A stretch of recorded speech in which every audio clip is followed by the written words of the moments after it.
తెలంగాణ రాష్ట్ర ప్రభుత్వం మూడో విడతగా ప్రారంభిస్తున్నటువంటి హరితహారం పచ్చని పండగకి సంబంధించి ఈరోజు ప్రారంభోత్సవం గౌరవ ముఖ్యమంత్రి గారు కరీంనగర్ జిల్లాలో చేస్తున్నారు.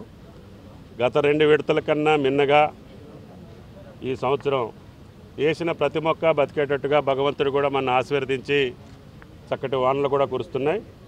మొదటి సంవత్సరం కొంత ఇబ్బంది వచ్చింది, రెండో సంవత్సరం కూడా కొంత డ్రై స్పెల్ గ్యాప్ ఎక్కువ వచ్చింది. ఈ సంవత్సరం ఇప్పటికీ కంటిన్యూగా వర్షాలు పడుతున్నాయి. కాబట్టి రాష్ట్ర ప్రజలందరూ కూడా భాగస్వామ్యంతో ఈ వన మహోత్సవాన్ని, హరితహారాన్ని విజయవంతంగా దేశానికే ఆదర్శంగా తీసుకెళ్లాలనే ఉద్దేశంతో భారత ప్రభుత్వం గుర్తించి మన వనజీవి రామయ్య గారిని పద్మశ్రీ బిరుదుతోటి గౌరవించారు. భారత ప్రభుత్వానికి కూడా ధన్యవాదాలు. ఇటువంటి నిస్వార్థ సామాజిక సేవ చేస్తున్నటువంటి, సంఘ సేవ చేస్తున్నటువంటి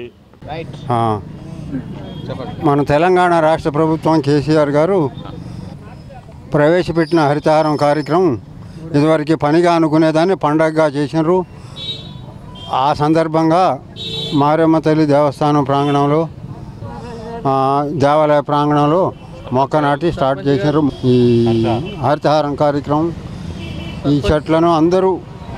చెట్లను పెంచి అందరూ హరితమాలయాలని, ఈ మొక్క నాటడంతో అందరిలో వన చైతన్యం మొలకెస్తుందని ఆశిస్తూ ఉన్నాను. అందరూ ఈ మొక్క నాటడం పనిగా భావించొద్దు, దయ పూజగా భావించాలి. దేవుడి గుడిలో కొబ్బరికాయ కొడితే ఏమొస్తుందో అది వస్తుంది అనేది నా ప్రగాఢ విశ్వాసం. అందుకనే 10 మందికి మేలు జరిగే పని చేయటమే దేవుడి పూజగా భావించాలి. అందరూ చెట్టు సాదాలని నా యొక్క అభిప్రాయం.